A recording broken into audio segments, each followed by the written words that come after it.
We're here, coronavirus and all. Yeah, the streets of San Francisco are empty. You could have walked down in the middle of the street and it would have been fine. Yeah, and we're in this studio, and Sam's just coughing up a storm, which has got me concerned. So Allergies. This may be my last podcast. You don't know. Allergies. The type of allergies that you can catch and kill you, but All right. allergies. So this is for all the students of Stanford, Harvard, Syracuse that have been shut down. They're at home, certainly just listening to the podcast in quarantine. This is for you. This one goes out to you. Yeah, good luck. All right, what do we want to talk about? We got a bunch of words on the screen. They all look interesting. Where do you want to start? Pick one. Can we talk about I want to do two things before we jump in. Yeah. Are we doing a plug of Jordan Harbinger's podcast? Yeah, but I think we want to talk to him about it, right? Like we want him to be talking to us as the plug. Okay, so we're going to be promoting his podcast, and he will be doing it to us. Yeah, scratch our back, we scratch his back. That's right. how it goes. So if you hear a plug from him, go and listen to his podcast. He's actually helping us a ton. And the second thing is I read every review for the podcast. We have 600 reviews, maybe 794. Just checked this morning. Cool. 800. Let's say 800. They're all 5 stars except for like 5. Yeah, and that's cool. I like reading the positive reviews. And those 5 were from early on when you weren't even on the pod. So really, I take those L's. No, there were 2 not 5-star reviews, Okay. and I like listening to negative feedback, and I don't like following all of it, but some of it I follow. The first was that the sound for the guests were bad. Agreed. Fair. We will listen to that. Yes. And the second one, and I hate this. I don't hate it in that it bothers me, but I just don't. Like, I don't think it's bad feedback, which is we were called bros. Right. And I don't really care about that because what's that mean? How is that supposed to be? Like, people use that as an insult. I don't understand why that's an insult. Yeah, it's an insult for sure, to be clear. It used to not be an insult, but being called a bro is an insult. And, yeah, I don't know. Is it the way we talk? Is it what we talk about? Are we using the wrong words? I'm not exactly sure. Yeah, I don't take offense to that, even though people mean it to be offensive. So I don't care if people say that. Yeah, I'm not a bro. I'm a lover, not a fighter. You know, I am a bro. I got multiple angles. I got am a gears. bro. What does a bro mean? I don't know, Henry. What's a bro? We need the get. You got to go into the mic. Yeah, I think you can hear me. I don't think it's Come on, bro. Yeah, come on, bro. It's definitely not a good thing, especially if you're like over the age of 20. Maybe we have to replace Henry with a female, and then we'll get more credit for not being just a bro down. Yeah, that's fair. No, I don't care about being called a bro. You guys are friends, like you're bros. You just go back and forth. So then it's a compliment. Yeah, kind of. I don't know. Whatever. I'm not trying to be liked. I'm just trying to be me. No, well, here's what I'm trying to do. I'm trying to be me, and I'm trying to create stuff that people want. And if it's predominantly people think it's bro-y, but they love it, I'm okay with that. Yeah, like, for example, I listen to the Joe Rogan podcast. Joe Rogan talks about his carnivore all meat diet, working out, UFC fighting, cage fighting, hunting. These are cars. Like, these are his topics because that's what he's genuinely interested in. And he talks about other things too. Everything else. And I like listening to stuff where people are interesting and they're interested in certain stuff. And so for me, the test with this podcast is, would I want to listen to this? And so at the end of the episode, I just sort of think, would I be interested in listening to that podcast? And if it's appealing to me, then I'm sure it's appealing to other people. It's not going to be appealing to everybody for sure. And then the last bit of negative feedback we got, which is we focus too much on the San Francisco, Silicon Valley scene. And I'm from Missouri by way of Tennessee. You're from everywhere, including Colorado. I love San Francisco, and I hate it at the same time. I'll be the first to make fun of it. But also, I love all types of cool shit going on throughout the country. So yeah, that's probably fair. If it's interesting, let's talk about it. In fact, I actually think, personally, we skew a little too far in the kind of like low-tech ideas. And I think there's a lot of interesting high-tech ideas that don't require a high-tech entrepreneur. For example, I don't know how to code, but I've started tech startups in Silicon Valley, taken venture capital money, and worked with an engineering team where I'm the only guy in the room who doesn't know anything about engineering. You can do that. So I actually think that there's plenty of cool stuff that we're not talking about that I'm going to be bringing more of. So if you don't like the Silicon Valley stuff, I'm sorry. I'm going to try to bring more interesting technology to the table because there's a lot of it out there, and I feel like we haven't been talking about it as much. The way that I describe San Francisco and Silicon Valley is, to me, it's kind of like Hollywood, but it's only if you're trying to make like a big blockbuster hit. Right. I believe that you can make those anywhere. Mm-hmm. It might be a little bit more helpful if you are physically in Hollywood because the chances are necessarily higher, but because you'll be around other people who have similar wants and dreams, and your baseline becomes a certain thing. For sure. But you can certainly make it from anywhere. Absolutely. It's been proven. Okay, let's talk about some of these things. Let's start with the Sequoia Memo. Okay. Did you read this? No, I avoided it on purpose. Nice. Denial, the best approach. Yeah, we haven't raised venture capital, so it's a little bit different. It's not as applicable. But Okay, why don't you explain so to let's me explain what it is. So Sequoia is one of the biggest venture capital firms here in Silicon Valley. They are famous for, back in 2008, I want to say, they released this presentation called RIP Good Times. And they called an emergency meeting of all their portfolio companies. They invited them to this dinner, locked them in a room, put this presentation up on the screen that was basically like, hey, the good times we've all been experiencing are about to end. Here's why. Most of you entrepreneurs, you have not been a part of these cycles. We've been investors through the dot-com boom and the bust and then this new boom. And this was right before the sort of financial crisis of 2008. And they told them, look, money is about to become hard to come by. We are going to have a giant financial crisis. It will have ripple down effects to you guys, to your customers, to your clients, to your investors. And so you need to start tightening up. Anything you're wasting money on, you need to stop wasting it. Anything, if you haven't raised money, if you don't have 12 months in the bank, you need to go raise money right now to sort of be able to endure a downturn. And they just released another one, which is the new Sequoia Memo. So that was 2008. Now they released a new one. And they basically were like, look, this coronavirus stuff this is a once in 100-year virus. And there's this, it happened in China, which is like when you shock China, you shock the global supply chain. And also, now that travel is going to stop, a whole bunch of business is going to come to a halt. The stock market's going to go into a panic because we've been in a 10-year bull run, and that's about to sort of end anyways. So they told them the same thing. Change your spending habits. You need to tighten up. Raise money. If you have an offer out there, take it. Don't worry about valuation. Just take it and get the money in the bank. And you need to go into sort of survival mode. You need to change gears, and that's what just came out, which I think is very interesting. Have you made any adjustments to your business? Not yet, but I live like this anyway. I'm kind of a cockroach in the first place, and I actually think that me living this way has kind of been a consequence. Is hurt me more than it's helped me actually. I think it made it so I wouldn't spend enough money, which.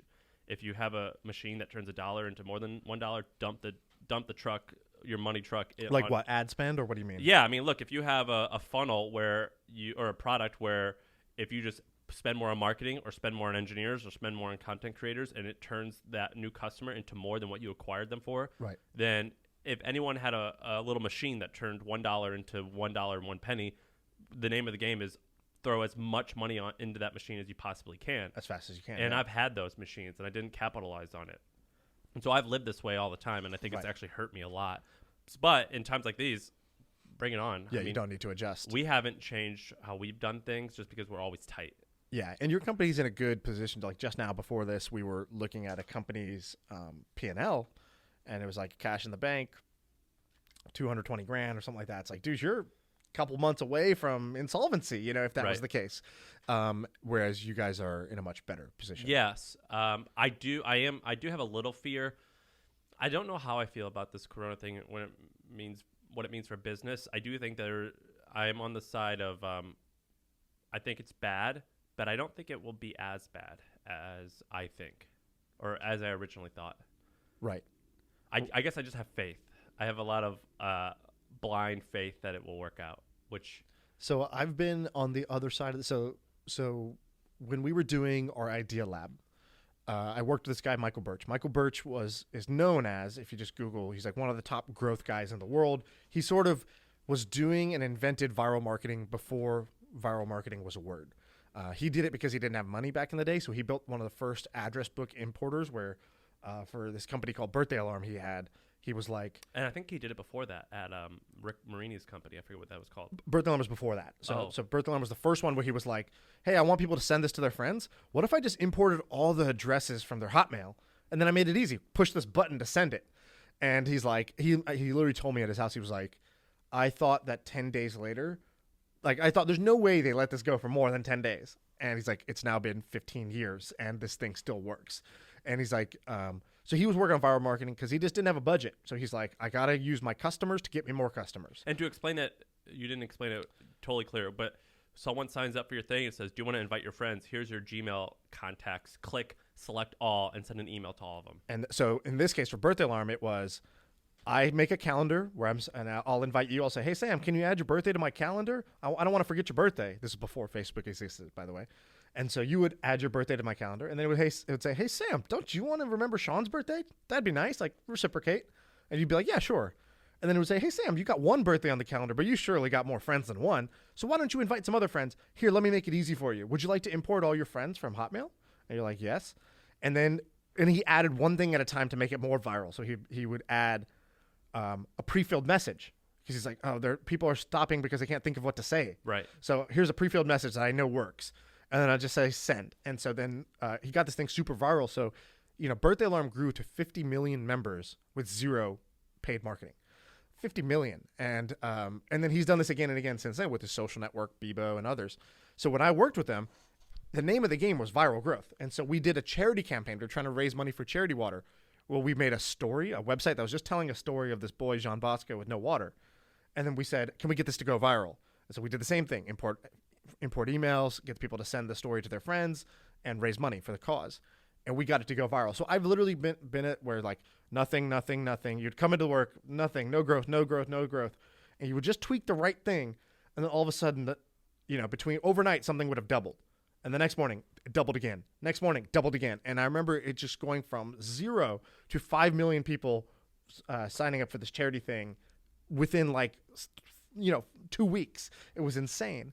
And so I've seen viral growth and how counterintuitive it is. Like, you don't think, well, yesterday we had 4,000 people. So today we're going to have, 5,000, 6,000. It's like, no, you're going to have 16,000. Then you're going to have 32,000. And it's going to, it's going to go up to the millions within a few days. And so I've seen viral growth when you're talking about it in the good sense from a product perspective. Now it's viral growth of an actual fucking virus. And so, you can see actually in the US, somebody did a great graph where they mapped Italy, where everything's on lockdown because Italy has started spreading like crazy. And they showed Italy day 1, US day 1, Italy day 2, US day 2, number of cases. And the bar graphs are like identical. And the thing is, we're just in day 6. And you can see by day 21 where this thing gets to if you don't lock everything down right away. So I am very fearful because I've seen viral growth. I've seen viral spread. And I know that it doesn't work the way it breaks our brains. Our brains think things go linearly, but this goes exponentially. And it's really hard to just comprehend an exponential spread. And to take the story a different way than coronavirus, which is that stuff that you're describing, that Michael Birch thing, you can actually still get all these cool plugins that automatically allow people to share a pre-populated message to all their Gmail contacts. We used it, and people still share. Yeah, and the math works out where, because you would think I would never do that. I wouldn't email all my contacts. No, we had a lot of people doing it. But people do it, and what happens is, 1% or less will do it. But you look at the math. 1% of people do it. On an average, they have 326 contacts. So for every 100 people that come in, you get 326 people blasted out. It doesn't work as good as that time because the email open rates are much higher then. Yeah. But now people are like, oh, I don't know. I never talk to Sam. So if he's sending me this is junk. This is spam. Now people filter it. But in certain countries, it works. Like we were growing, we could do this like clockwork in India. In India, people still open it like they did in the U.S. 10 years ago, and they forward even higher rates. They don't care. They'll forward everything to everybody. And so India, Turkey, all these little countries where we would see this crazy growth that you couldn't get in the U.S. or U.K. anymore. They kind of suck because the monetary value ends up, the value per user is lower there, but it does still feel good to get crazy and it definitely growth. Works, and people are shocked by that. Yeah, we did one through SMS, I remember, and over the weekend it went viral. And during the week, Monday through Friday, everything looked fine, is growing, but not at a crazy pace. We didn't realize the viral coefficient was 2. And so over the weekend, it took off and started compounding on a big number. And we racked up $120,000 in SMS, $120,000 bill in SMSs. Holy crap. Going through Kazakhstan. It's like, we didn't even know we're going to grow in Kazakhstan, and it went crazy. And turns out texting in Kazakhstan is super expensive. And so $120,000 in 2 days we had to pay off. That's crazy. It sucked. Well, we need to do the texting stuff, which we haven't. You want to talk about Zumper? Mm-hmm. Okay, you want to scroll up for me or down or whatever you want to. Okay. Okay, Zumper. I think it's Zumper.com. What did it? They just raised. Was it $40 million today at a $400 million valuation? Total, they've raised $150 million in valuation. It's a cool service. If you're a consumer, how does it work? Yeah. So have you ever used Zumper? If you're trying to find an apartment, you'll probably run into Zumper because you're like, it's a search engine to find apartments to rent. Yeah, and typically for these new guys, San Francisco isn't the major market. It's typically more more places where they have high-rise buildings, which we don't have a lot here. But basically, if you Google Chicago apartments or moving to Chicago or something like that, Zumper or Apartmentless, the place where I used to work, or a bunch of other things like that will come up, and it'll be like, here's 843 apartments available in Chicago. Click here to get information and submit your information. Okay, great. Here's how they work, which a lot of people have no idea how they work. Henry, I'm going to explain to you how they work, and you tell me if you've ever heard this. Okay, so they're lead gen companies. You know what a lead gen company is? No. Okay, the way it works is, and a lot of people are shocked by this, and it's actually way easier to start than most people would realize. So the way it works is I don't know how many there are who do this, but I know that there are for sure 4 or 5 that do this that are big names. And so just in the apartment space. So there's apartments.com, I believe there's rent.com, and there's maybe 2 others that are quite large. And then there's dozens that you don't even realize exist. You'd have to Google them and find them. But what they do is they work with all of the big apartment buildings. So there's Greystar, which has probably millions of apartments. Then there's CoStar, which has a bunch. And then there's every apartment building that you have. World Star, hip-hop. What are the other ones? Greystar, and then there's Avalon Bay, yep. I think they're called. There's a bunch of them, and they have millions of units. And what they do is they go to rent.com and they go, or apartments.com, and they go, for every person who signs a lease with us or who calls our phone, we're going to give you $100. And so what Zumper can do, or probably how they started out, or what anyone can do, is they go, hey, apartments.com, you guys are getting $100 per call. Will you give us $10 per email we give you of people who are qualified leads? So what Zumper did, I imagine they did this when they launched, and I'll explain why I say when they launched, is what they did was they go to these places and they go, all right, give us a cut of the revenue per email. And so the math works out that if we send you 5 emails, basically people who said, here's my email address, here's my phone number, I'm interested in a 2-bedroom at this particular building, apartments will be like, all right, we'll give you $10 for that because we're pretty confident that for every 5 of these we collect, one of them will become a lead. And so now we make $50 in profit. Mm-hmm.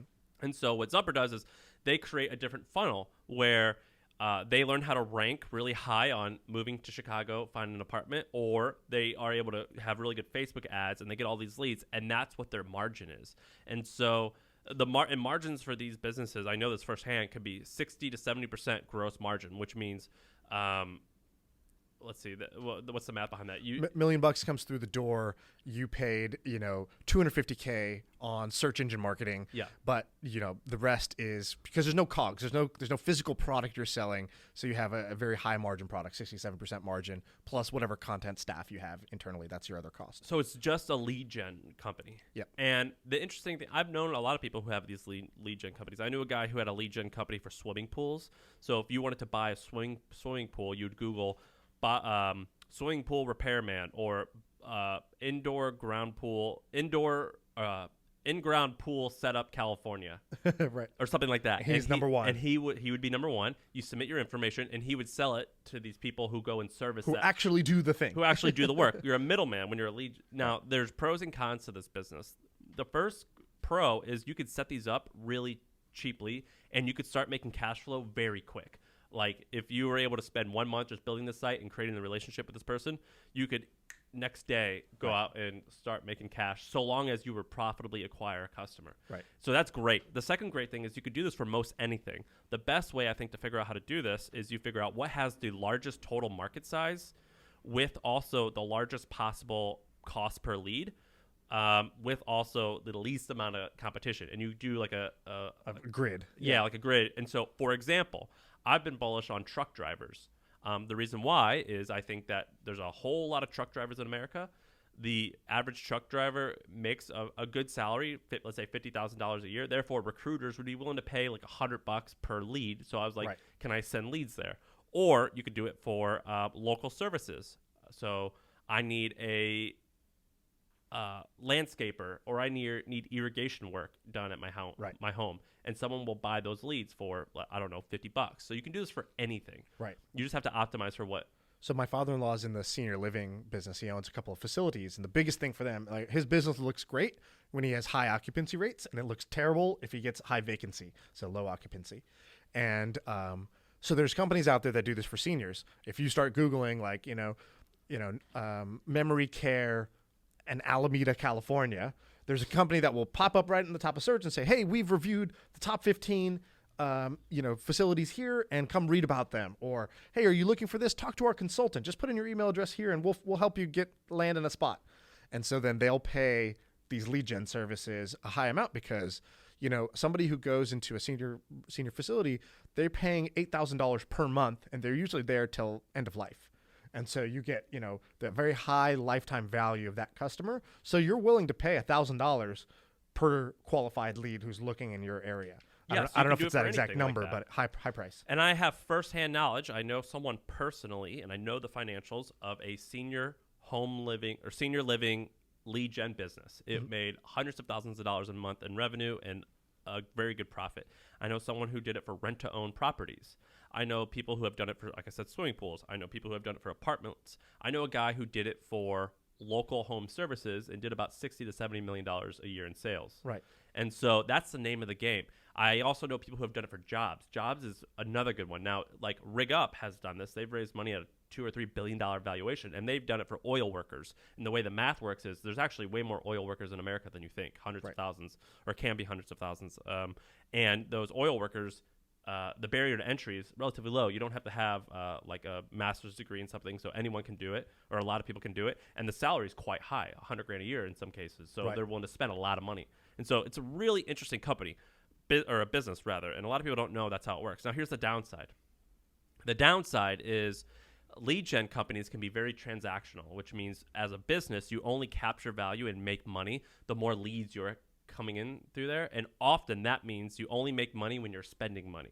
A lot of times they suck at building brands. So like I said, you could spin something up really fast. That means it can likely go away just as fast, because let's say that like if you create a URL that's like senior home living California.com, that is not like, maybe someone is just going to Google that and they're going to see it one time. Right. They don't think of you. Yeah. And then they're going to get there and they're done. They're never going to think about you ever again. And you have to pay for them again. And so if you want more customers, you got to pay again. Right. And so that's quite hard. So if you can build a brand around it, then that's where it's really interesting. And the second thing is that you are dependent on the person buying the lead. So in my case, I worked for a person who was doing lead gen, and they go, all right, there's a cap on this. Like, we can only make a certain amount of money giving leads. The way that we become a huge business is we make a relationship directly with the apartment buildings and go straight to them. Now, the reason why that sucked is because the person buying the leads was like, oh, you're our competition now. Right. You're out. And they cut it off, and their revenue goes away immediately. Right. And so what Thumbtack did, I like Thumbtack. What they've done is they've built a direct relationship with the people. So if you Google San Francisco wedding photographer and you see a wedding photographer on Thumbtack, they've built that relationship with them, and that wedding photographer will pay Thumbtack directly for a lead. That's great because there's no middleman to cut out. Now, the downside with that is it costs a ton of money to do. This is like a really big problem. To build a marketplace. And so you likely have to raise money or figure out some scrappy way to get it done. Right. But that's my rant on Zumper. Yeah, and the big version of these, if you take it to its absolute max, is like Expedia or Booking.com. Yeah. Right. So what they're doing is they're saying, okay, cool. You want to book a flight? I will become the best at ranking for how to search for flights, find a good flight. Here's some recommended trips. And then the airlines pay us a commission, an affiliate fee for every lead we're sending them. And that is a notoriously difficult niche. Yeah, they've done well, but they're hyper competitive, and they're it's always contentious. And then hotels is another one that's quite challenging. If I wanted to make money really fast, I would find a relatively boring one like trucking jobs, which I find interesting, but most people do not, so they will not enter that. But flights and travel is a lot sexier, and so it can be a lot harder. I'll give you another niche one. I have a friend who created this business called Apply Board, and what he was doing was international students, people. I went to high school in China, and when I was graduating in China, everybody wanted to come to the U.S. to study. Everyone wants to come to U.S. colleges. So internationally, India, China, Indonesia, Malaysia, the best students all want to come to the U.S. if they can. So they want to come to the U.S., but they don't know where the hell to start. They don't know what the schools are. They don't know how to apply. They don't know how to translate their scoring on all these aptitude tests in Malaysia to like what the U.S. schools want, et cetera. So there's a barrier there. And the U.S. schools love foreign students because they pay more. Like I think a foreign student international student who's going to school at Berkeley will pay double the tuition as a local student. Not just an in-state student, like a U.S. out-of-state student versus international. The international student pays double. And Alan, that was you. You paid double? So I paid more than double. So I went to school in Australia. I think the average per semester is like $5,000 to $6,000 for like a local student. I paid like $45 a semester. Okay, so all right, great. So you paid like 9 times as much going to school. That's insane. So basically, what he was doing, so he went to colleges and you have all these small colleges that just need applicants because they don't have a brand name. So yeah, a lot of Stanford and Harvard, they don't really care because they're getting so many applicants anyways, doesn't matter. But like San Jose State, they were like, hey, we will pay you $1,000 per admitted student, $3,000 per admitted student. So he was getting $3,000 per admission in contract with all these different schools. And then he just had to do lead gen on the other side for students who want to go to school in America, which was actually a big market of people who were searching for it. And what happened to it? He's still going. I haven't checked in with him lately, but hope you're doing good. Martin, I hope you're doing all right. So I used to work at the University of Sydney as a part-time job, and I remember getting an email one time where they were describing the strategy for the year and how they're trying to pivot away from attracting so many international students, but they couldn't do it because that was their main source of revenue. Like they were making so much money from international students, they couldn't stay afloat if they didn't target. Yep. So if you go to campus right now, it's literally just like International students everywhere. Yeah, I went to University of Sydney as well for a little while. Yeah. It was crazy. So did I. We should actually talk about that on another time because there's an interesting thing there. But to get back to this lead thing, to wrap this up, there's actually a lot, and this is way bigger than people think. And one of the biggest ones is credit cards. Credit Karma. I don't know what they do in revenue, but they just sold for $8 billion. I bet they did $1 billion in sales. And what their hook was, we're going to get you to sign up for a report, a free credit report, and we're going to recommend credit cards for you to use, and they'll make $100 per credit card affiliate they get. Now think about credit cards, huge market, huge referral fees, very competitive. NerdWallet does the same thing. They bootstrapped. I don't know if multi-hundred million in revenue. yeah, I mean, but I think they bootstrapped to like 50 or 60 million in sales, then raised money. So it's quite good. Now here's another company, and here's one more interesting thing. You know the Penny Hoarder? Mm-hmm. No, I don't actually. I don't know why. Have you guys heard of the Penny mm-hmm. Hoarder? Thepennyhoarder.com. Kyle spoke at HustleCon. He's a cool guy. He was a great success story, still is. But he started the Penny Hoarder, and what it did was he would write about when he was poor, he didn't have any money. He would say, I didn't have any money. I was trying to pay my bills, and so I would do things like drive Uber, or I would do coupon clipping, and he would blog about it. And anytime someone saw an article that he wrote about driving for Uber, he would make $2,000 per Uber driver. And so he was like, oh, this is cool. I'm going to blog about all the ways in which I can save money or make extra money. And so he did that like through like there's websites where you can fill out surveys and make dollars and make a few bucks. And he would blog about it, and mostly middle America moms would see it and be like, that's great. I'll make money on the side and I'll sign up. And he would get an affiliate fee. And he scaled this thing from 0 to 60 million in sales, completely bootstrapped in like 6 years. I love this. That's great. But here's the problem. There's this other company called Fluent Media. I think it's called Fluent. Fluent is a publicly traded company, and they are performance marketers, which means they do what I'm describing, but across tons of niches. So someone will say, like, DirecTV will come to them and be like, hey, we'll give you $80 for every customer you send us. And they go, great. And they spin up these landing pages. And Fluent Media does this with trucking as well. They do a bunch of stuff. It's a big business, publicly traded. They saw Kyle's website and how much he was killing it because he talked about it a lot for PR, which, I mean, it's good and bad. And they just they ripped him off completely. They created like the dollar saver, or like something like very similar to like the Penny Hoarder. They just copied the website, copied the articles, and then they threw it on Facebook, and they drove traffic to an article that said, here are the 100 best ways to save money. And they did the math so they could get a click for a penny, or they could get a click for a dime, And each person who came, they would make 20 cents because that's the conversion rate of which Right. people would sign up. And so Kyle at Penny Hoarder, this is all public, you can Google it, sued them. And what they found out was Fluent Media, according to the lawsuit, hired one of the Penny Hoarder's employees, and they said, yeah, here's how we did it. And so they just spun this up, and it made a ton of money right off the bat. Yeah. And so these are the pros and cons. Did he of win it. the suit?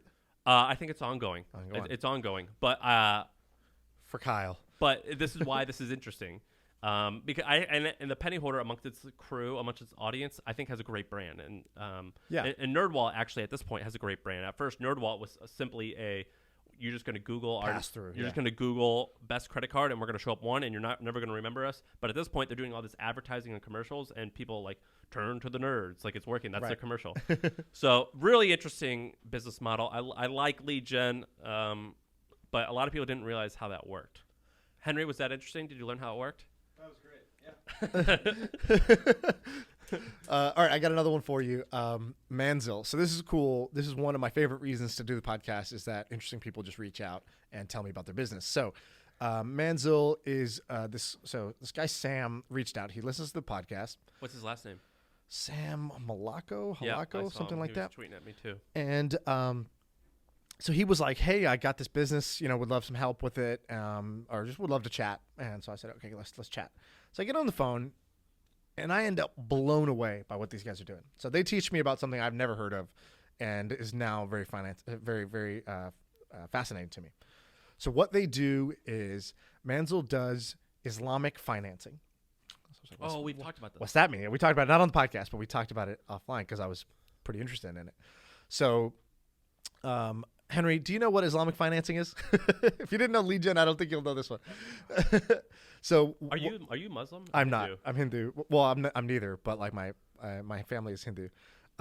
So I didn't know about this, but basically, in the Muslim faith, there's actually the advice is against traditional loans. So interest, which is known as like riba, I think in their faith, is frowned upon in these. So a traditional mortgage, where you go to the bank, you have your down payment, you take out a loan, and you're paying interest, is actually not compliant with their faith and their law. And Which is actually common in a lot of other different religions. is that true? Yeah, which other so ones? I'm Catholic, Christian, and was raised that way. And there's definitely rules regarding handling money and interest and things like that. Yeah, and I think the fundamental basis, and I'm going to kind of butcher this, so I apologize, but I'm just trying to explain as best as I understand it. So apparently, money, sort of fiat currency, which is just not pegged in anything. It's just a made-up concept. The belief system is that money has no value, inherent value in itself, and so you should not be charged interest for borrowing money, which is this sort of abstract concept. So they have loans, or they have agreements which can work as long as both sides are taking shared risk and getting sort of shared upside, shared return in some way. So Is Sam Islamic? I believe so, yeah. And his partner Muhammad is also. And so they were explaining to me that, hey, there's this big thing called Islamic financing, and there's these Islamic challenger banks. And so if you ever heard the word challenger bank, check this out. It's pretty cool. We know that banking's been around forever. There's these big bank brands that are, in every country, there's big banks that are worth billions of dollars. And recently, over the last, let's say 5 to 7 years, there's these things called challenger banks, or neobanks, they're called. And so in Brazil, there's a bank called Nubank, N-U Bank. And Nubank is worth $10 billion. It's one of the most valuable startups in Brazil. In the UK, there's challenger banks. Oh my God, I'm going to forget the name. But does challenger just means a new one? It's a startup bank. Yeah. And they offer different things. So what these guys did was better digital access. So mobile apps, quicker ability to get sort of credit cards and debit cards spun up. And so there's a couple of them that are huge now. Few different multi-billion-dollar startups done this. What these guys have done is they've done this for a faith-based bank, which is basically saying there's a set of customers out there, in this case Muslims, who are not being served well by the generic banks, and we can make a bank that serves them better. And the way we're going to do it is, you want to take a mortgage out, you can either take a sort of a mortgage out, a traditional mortgage, which is not compliant, or you can take one out that's compliant with your faith. We've come up with a mechanism that is blessed by sort of the village elders, the sort of leaders in the community, that says, yes, this is, I think Sharia law is what it's called. It's compliant with Sharia law. And then on the other side, this is this works as a mortgage. You can actually buy your home. And so these guys have this concept. And in other countries, this is apparently really big. So in Africa, Indonesia, places where the Muslim population is the dominant population, they've already solved this problem. But in places like US, Canada, where it's just a minority of the population is Muslim, they don't have these banks yet. So I love this startup idea because How are they doing? so how they're doing. So they've spent a lot of time making sure that they can actually get it to be compliant and actually get the financial mechanism to work. That took them a while, over a year, maybe 2 years. Now they've gotten that to work, and they have basically they have two sides of a marketplace. On one side, they have people who are investors, because if you're going to issue mortgages, their average mortgage is like $500,000. So it takes a lot of capital to start this business. They don't want to be the one. They don't want to go raise $1 billion and then start issuing these loans. They want on one side to have investors who will put in the capital to fund these loans. And on the other side, they want to have the borrowees who are trying to buy a home who can pull from this pool of, sort of halal financing, this financing that's compliant. And so they have $10 million committed on the investor side, 1.2 million in their bank, 10 million total. And then and they're just every week they're trying to close more Which of is those nothing, checks. I think. Which is a small amount, but this is like just inbound interest. This is not like they haven't really done anything yet. But 10 million will let you do, if you just do $500,000 loans. That means they can do whatever 20 mortgages right now, and every mortgage has a certain value. So it's worth about 20K a year to them is that mortgage just in their fee that they get on top of it. And on the other side, they have all these applicants, I think, about 1,000 applicants. And these are what they call super prime applicants, because these are people who are doctors, lawyers, they have good jobs. They have the money, they have the means to afford their homes. They're just looking for a solution that doesn't force them to compromise their faith. So I really like this business. That's cool. There's a working model in the UK. There's a working model in Africa. There's a working model in Indonesia. There's nothing in Canada where these guys are, and there's nothing really in the US where How many this is. Muslims do you think there are in America? I think there's look this up. I think there's like a couple million, only 2 million, I want to say, roughly.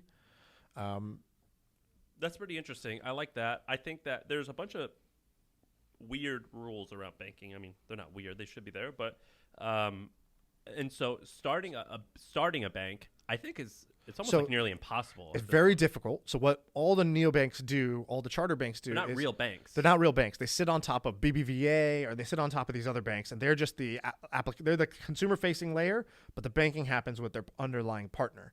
And it's sort of like the lead gen model that you're talking about. They go to these banks and say, hey, I can get you a whole bunch more customers. I'm going to spend all the money doing the marketing. They'll be banking with you, but we own this sort of relationship. Yeah, and that's actually pretty common. I use this thing. My debit card is Simple. Have you heard of Simple? I've heard of it, yeah. This is my debit card. It's pretty cool. I like it because the customer service, I can just text, and they're like easy. These like young guys in Portland, and they're easy to chat with, and they answer 24 hours a day. They were acquired for $100 million, and I was like, this is like a freaking bank. That's it? Yeah. And I did it's research. Not a bank, yeah. And it was, what's it called? BBVA? Yeah. That's who they use. BBVA Compass, I think it's. Exactly. They're under. There's a few that are underneath all these. Now, the very first, there's now one of the challenger banks got their very first charter banking license. Who? Which is very rare. I forgot their name, but they just announced a couple weeks ago, last 2 weeks. So now it's very interesting. Now once that seal broke, because it was so hard to apply for this. Yeah, I think they all want it. Robinhood wants their license. Brex wants their license. It's just very hard for them to get this. I think you need 5%, or what is the number? I think you need 10%. In reserve. Yeah, you need a certain amount of reserve. But that's which not is even a the problem. amount. It's just that there's no incentive for the government to give these out. They're like, you kind of highfalutin, tech startups. Do I really want to give this to you? You've only been around for so long. I don't know if I have the trust in you. So now the seal is broken. The first one got it. We'll see what that means. But what I like about these guys is they're not a bank. They're not taking your deposits. They're just doing loan issuance. So on one side they have the reserve cap, the investment fund. But they're using other people's money? OPM on one side, yeah, other people's money to make the loans, and they're the broker, and they take 1% to 2% of the transaction fee. And people are willing to pay a premium to have halal financing, just like people are willing to pay a premium for halal meat or for vegan or kosher meat, whatever. Like people are willing to pay a premium for things that are compliant with their faith. So I think this could be big. And what's interesting, I think that they've had a hard time raising money from traditional VCs because this is they didn't understand hard to understand. Yeah, you have to most VCs are old white guys, and it's the sort of cliche, and I know they do look into it, but I think that there's there's the natural challenges of any high aspiration startup. They have those.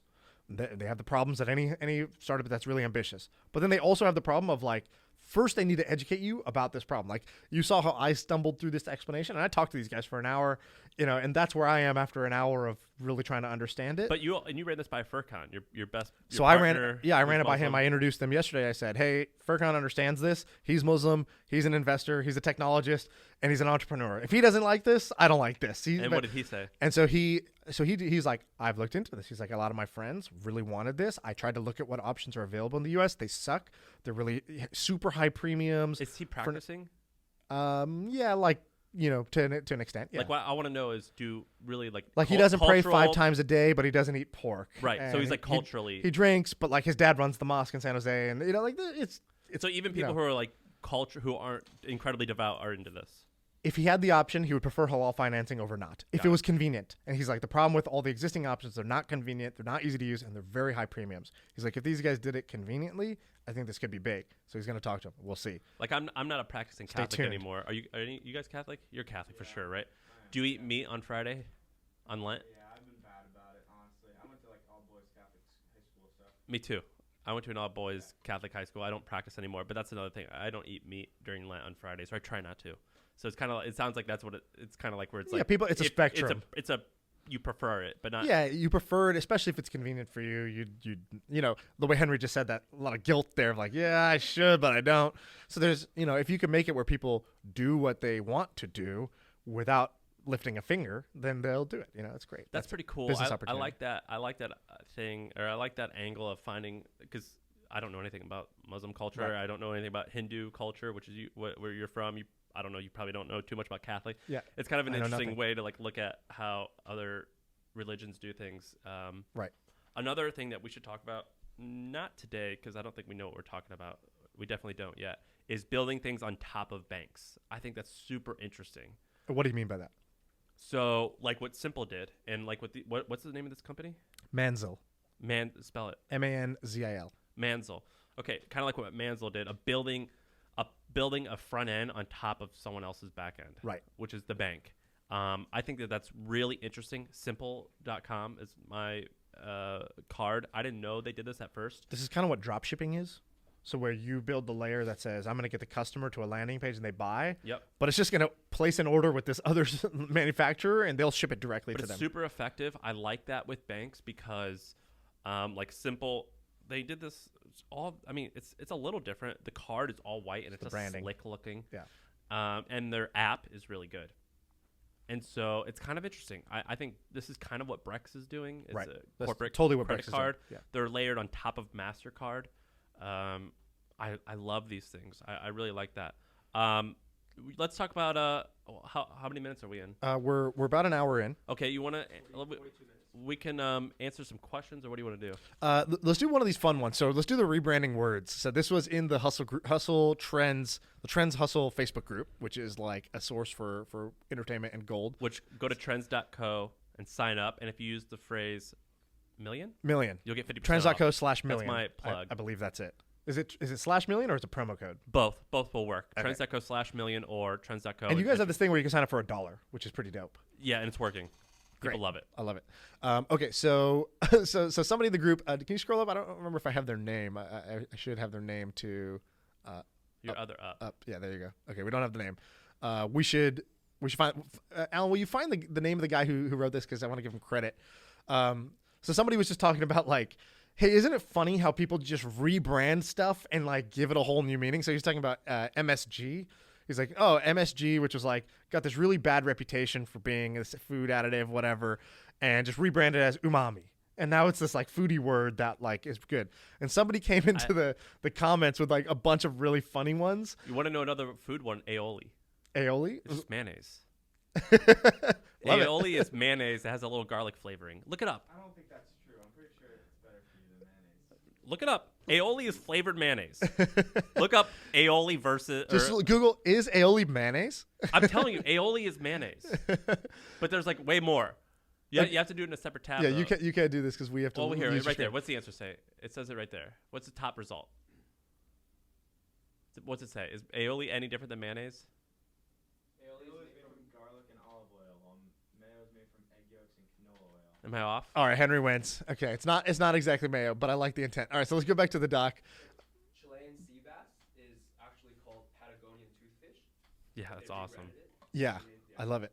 So this guy had a bunch of them for business, which I like. So Or nerds. when you skip, I don't know. I'm like this. I skipped breakfast for years because I'm just lazy. I didn't wake up early enough. And now it's intermittent fasting. It's like I this like health that. trend. It's like, oh, I'm fasting till noon. It's like, yeah, you skip breakfast. Hosted by Marlon Montgomery. Okay, Marlon was the original post, and then who posted all these comments in it? Logan Jeffrey. So Logan Jeffrey. Logan had a bunch of them that were fire that I liked. That's the reason I put it on here. Okay, so when you just quit your job because you want to travel, now that's called dispersed retirement, That's hilarious. which I like. When you're a grossly underemployed writer or marketer, now you're a digital nomad because you have to go live in some low-cost area. Or a coach. When you just like to eat beef and cheese because it's delicious, and now that's called the carnivore diet or keto. I used to call the salami and cheese redneck charcuterie. Sleeping around, online dating. I don't agree with all these. I'm relaying Logan's good ones. When you quit your shitty business idea that was bad all along and everyone told you it was bad, it's called pivoting. I like that. Or failing fast. When you have a fear of commitment and therefore do not own anything and do not settle down, you're now practicing minimalism. I love that. So these are great. And in general, funny shit aside, I think there's a lot of power to this. I think as a leader, you often have to rebrand stuff so that it's more palatable to your team or to your customers. Packaging. Yeah, you have to frame things, package them up in a certain way. We did this with our sushi restaurant where we realized that if we just describe things better or differently with better words, people would buy more and we could charge more because people wanted to have sushi that was more sophisticated. So when we called it, whatever, Atlantic salmon with blah, blah, blah, rather than just saying salmon, that was better. Or if we would create a whole new word altogether and put a little trademark next to it, that was even better than using common words. Every once in a while, there's certain things that they use the positive phrase and just generally accept it. I like to use like a word that means the same thing, but is generally regarded as a negative just to fuck with people. So for example, instead of saying like, well, we're going to get the customer to do this, like we're going to get them to buy by doing this, or we're going to influence them by doing this. I like to use the word manipulate. So let's manipulate them and get them to do this. Like words that by definition work. Right. Just to kind of throw What happens if we call it what it is? Yeah, let's just say, so we're going to manipulate them. Like, I'm going to manipulate this person to liking me. And they're like, well, how are you going to do that? Well, I'm just going to be nice and charming and listen to what they say. But if you use that word manipulate instead of influence, it fucks with them. And I love using that just to screw with people. Like, yeah, let's or like when political people say like, well, they have an agenda. I'd be like, yeah, well, so, like, guys, I'm here to talk to you about my agenda, which is to do, like, right. Of course I have an agenda. I'm trying to get you to do stuff. I'm like, yeah, you're targeting, like, someone has a political agenda. Duh. They should, right? Yeah, they should have a political agenda. I love using those words. So Henry, if you scroll up for a second. So, all right, that's the end of this episode. Thanks for listening. Tell your friends. Make it all happen. Leave us a review. We like that. Give us the real talk in the reviews because we read all of them and we like it. Or tweet at us. Sam's got 12,000 Twitter followers now. He has surpassed me in the Twitter rankings. 11,300. 11,300. Counting. So he's winning. Great. All right, we're out of here. Thank you.